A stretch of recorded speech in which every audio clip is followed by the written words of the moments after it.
Je pense qu'à partir d'un inventaire un peu à la Prévert de ces musées sur le territoire, on peut véritablement dessiner une carte de l'activité industrielle d'hier et ou d'aujourd'hui, sur territoire par territoire. Et il me semblerait intéressant de superposer cette cartographie avec les dates de création des musées afin de voir parmi eux ceux qui, par exemple, sont le fruit d'anciens salariés qui sont motivés pour en faire le deuil d'une activité, etc. Et puis voir si d'autres établissements et équipements ont été imaginés comme la vitrine d'une industrie, justement encore actuelle. Enfin, je pense que qu'ils soient de statut privé, associatif ou public, ces musées, bien sûr, maillent le territoire et sont autant de ressources pour écrire, bien finalement, la grande histoire du travail.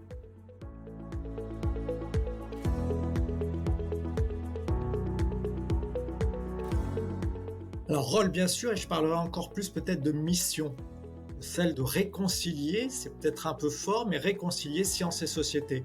Pour moi, la mission finale de ces musées d'industrie serait de susciter des vocations auprès des plus jeunes pour embrasser des carrières dans le scientifique, dans l'univers industriel et secteurs qui en effet ont besoin de ces jeunes. Mais pour cela, finalement, les musées doivent exposer autrement leurs collections, diffuser autrement leur savoir. L'objet pour moi doit être un prétexte, un point de départ pour des débats et c'est à cette occasion justement que le musée doit réunir des acteurs de l'éducation nationale, des chefs d'entreprise dans cette mission de susciter des vocations.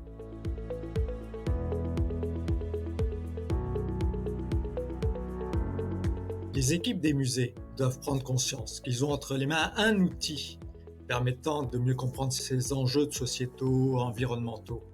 En fait, par les patrimoines qu'ils conservent, ils détiennent les sources, les racines de ces enjeux sociétaux qui permettent après, au final, d'identifier des pistes de solutions. Je vais prendre un exemple dans les enjeux, par exemple, autour de la communication, plus précisément sur les questions d'infox ou de fake news, etc. Le débat peut, par exemple, se nourrir en partant de la présentation du principe du télégraphe chape qu'on peut trouver dans un musée. Donc, la mutation pour moi de leur discours, du discours de ces musées est ici capitale.